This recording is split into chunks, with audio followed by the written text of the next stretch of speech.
I got some good news and I got some bad news. The good news, I am the bad news. In this video, we gut the interior and sound deaden and add a layer of foam insulation to the floor of the DaSlapBox, which is my 2011 Scion XB car audio build. It's not a race car. It's a base car. The reason you install sound deadening, insulation foam, and other soundproofing materials is basically just to control the sound in your car.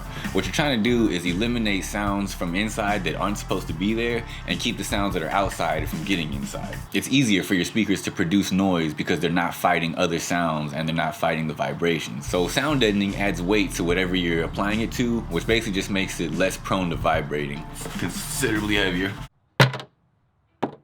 The more vibrations there is, the less bass energy that you're gonna hear. The foam insulation acts like an absorber, the same way you would see in a recording studio, which helps with the road noise and just the air sounds that are inherent in driving your car. It also helps stop the vibrations between panels because it acts like a cushion. To put it simple, the deadening stops individual pieces from vibrating and the foam stops pieces from vibrating against each other. Even if you're not into car audio, not a bass head, it's still something that improves the overall quality because you're not hearing all this plastic squeaking and all this metal squeaking and all that stuff. It's just a more enjoyable drive. It just sounds solid, one solid piece of car, you know what I mean? And I'm pretty quiet. I mean, technically, you could even, enjoy your music at lower volumes, but we don't really do that around here. So we're gonna check out some before and after examples. I'm gonna show you the before example, then we'll show you some after examples after I show you the installation process. Once you see those, that'll pretty much be it. The installation process is gonna take a minute because it took a minute. So sit down, get some popcorn, do what you gotta do. You're in for a ride. We're here on the freeway trying to get some before examples. Since the sound deadening and the stuff I'm doing today is really for road noise and to quiet everything down, I'm hoping that you can pick up the ambience right now. We'll see if I still have to raise my voice quite as much on the after trip. As far as the tools and supplies you'll be needing, today we'll be using Noico 80mm, which is their thickest sound deadening. I was really happy with the results I got on the roof and the doors, so I figured I'd just keep going along and do the whole floor. We're gonna be trying out the Noico 315mm foam insulation. I've actually never used any kind of closed cell foam, and since I've liked Noico's other stuff, I figured why not try them. As far as tools, you don't really need a whole lot of tools. It's a pretty simple process. You'll need whatever screwdrivers and wrenches and stuff to get all your interior pieces out. It makes it a lot easier if you have trim removal tools because they don't scratch up everything. They're called non-marring tools if you want to Google it. But actually installing the sound deadening, you'll pretty much only need some kind of razor that you don't particularly care too much about, maybe some scissors that you don't care too much about because they're gonna get really messed up through all the sound deadening. A Sharpie is kind of handy, and a roller. A roller is really handy. I actually just got a new roller. I actually got this roller during the process, and I super recommend it. It's Lumico or something like that. I'll tell you more about it. It has a bearing in it. It has bearings. My old roller, it's just like a piece of plastic that rolls around metal. This one actually has bearings in it, and it makes it way smoother and just way easier to use. Oh, and definitely wear some gloves. I actually cut my finger. You gotta be careful with this shit. This foil will mess up your fingers. It's just sharp on the edges and you're dealing with a bunch of little pieces if you're trying to get as much coverage as we are. So it's harder to work with when you have gloves on, but you'll save your fingers. Pick your battles, I guess. You want gloves, trust me. You're also gonna need some alcohol or some other kind of degreasing cleaning agent. That way you can clean down all the pieces that you plan on sound deadening. If there's any dust, as soon as you put the sound deadening, it'll get all the dust and it just straight up won't stick. And that piece is ruined. Now that you have a general idea of what's going on, I guess we'll go ahead and dive into it.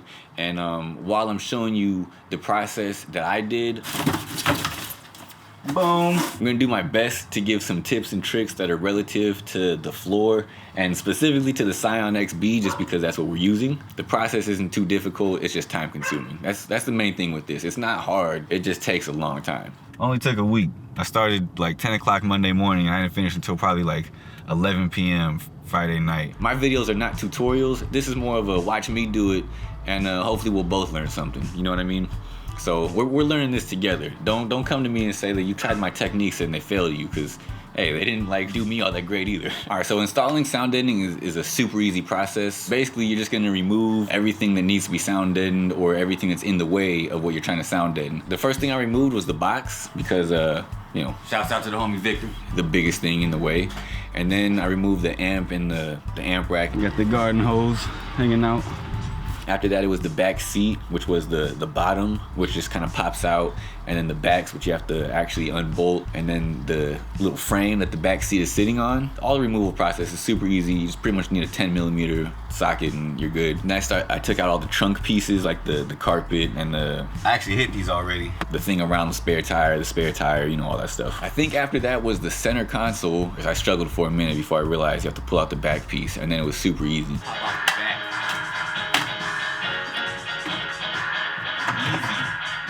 But you know, I didn't look at any YouTube videos before. I didn't have this. Then you can take out the carpet and the foam that's under it. Hell yeah, quarter. And that's how you take out the floor in a Scion XB. And that's pretty much it. Oh, and the seat belts, you know, and then any other little odds and ends that you see floating around there. For the most part, you take off all the big pieces and everything comes out pretty easy. I decided that the plastic fasteners and all that was holding the stock wires in place, I didn't really need those, so I got rid of them. All right, now that we got everything completely gutted, it's time to vacuum because it's dirty as hell in here. Let's get it. You are going to clean up the entire car pretty much if you're doing the floor. So after you got everything vacuumed, it's time to clean up the floor or whatever piece you're doing. I use just regular alcohol. It seems to work. I'm sure other people would have some other recommendations, but that's mine. Just some random sticky shit. They got all dusty, and now it's dusty, sticky shit, so. So it just comes off. That's what you're trying to get. All that shit. Much better. You get all that stuff off so that the sound deadening can stick directly to the metal with no interference.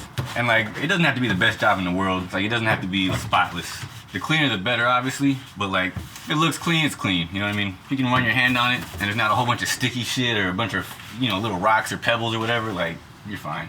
Don't trip. All right, so installing sound deadening is a super easy process. You pretty much just measure out, either with your eyes or with the measuring tape, how big your pieces need to be, and then you just kind of meticulously go through and lay them down. Pretty much just taking the Sharpie and just kind of outlining, you know, mark it, cut it out, test it again. Mark it, cut it out, test it again. And then just kind of follow the lines. Pretty simple. It's recommended that you cut your sound deadening into smaller pieces, into strips, instead of just using the whole sheet. And then I'll end up cutting these strips into smaller pieces as well because they're easy to work with and they conform to corners easier. If you have a big flat surface, go ahead and just knock it out with one big one. Measure, cut, stick, roll, repeat. Super easy, it's a time-consuming process. I thought it was gonna be done the first day. I was hella tripping. Make sure you leave holes for any bolts that you're gonna be using, any fasteners. For me, I had to leave a decent little spot for the grounding wire. I'll show you what I'm doing around like all these bolt holes right here. You can see I make like a little X with the razor where the bolt hole is, and then take a screwdriver and just kind of like round it out a little bit. It can be a bitch reinstalling everything to like, why is this not going in right? And then you realize like, oh, that bolt hole is covered up with sound deadening. This goes to some hole that's right here that's covered up by sound deadening. So that was my solution. Let's see if it works. All these little pieces that got cut off of, you know, when you're making bigger pieces, I save those so I can use them, you know, since I have them, I'm just gonna find a purpose for them, you know what I mean? Instead of just throwing away all the extra. Tip of the day. This is pretty much what I'm calling done right here. Under here, I hit that area too.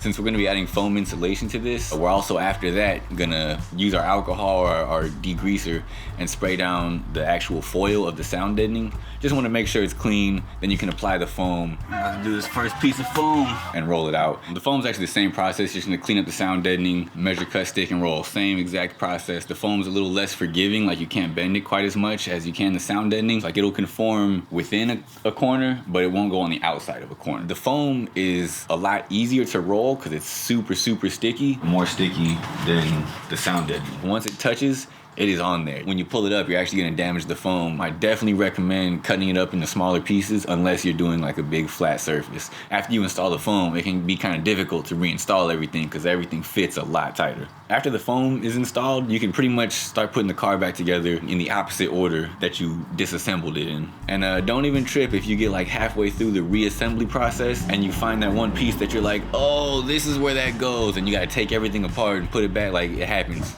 It happened to me, it might happen to you, it happens, like, whatever. So these are like the lower B pillars. I did these a while back off camera, And I did all this with the extra. I don't remember if it was with the extra I did from the roof or the extra from doing the doors, but either way, I had enough to do these as well. Since I had some spare sheets of sound deadening, I decided to also sound deaden the center console, basically all the little pieces in there. So I figured before I put it back in, it's a good time to sound deaden it. I'm getting as close to 100% coverage as I can. I actually already put the carpet back in the car, and I ended up mounting my wires with some foil tape. It's for like air conditionings and stuff. I just took a risk, and it seemed to do pretty well, so that's what I went with. A little more solid. The next thing in the DaSlapBox series is probably gonna be to make the floor and actually mount the box, because I know I'm gonna get a lot of shit for this. The box is not actually mounted right now. I know. I already hear you guys. That's so dangerous, you're gonna die. And you're right, at some point, but it ain't gonna be because of this box. At least now it's only 118. And like, this actually works. Like, the box doesn't shake, you know what I mean? That's my sub mounted, as mounted as I normally do. There's 2 regular old beach towels, and like they actually do a pretty good job of keeping it from moving side to side and stuff. So that's how it's staying for now. Don't tell nobody.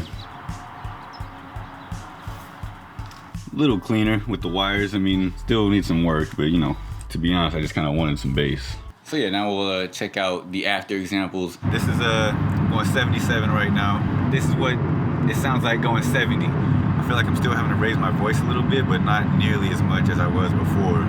Like it's pretty quiet, like it did a lot. I was actually more impressed by the solidness of the car. You just can't hear any shifting in the body or in the metal or in the panels or anything whatsoever. It just kind of feels like it's one solid piece just rolling down the road. The big difference is like when there's nothing going on and you just have the windows rolled up and roll them down, or have them rolled down and roll them up, and you just hear that difference of just everything being loud and then just riding around with the quiet. You know, you can just tell like good results, good results. I would definitely recommend it.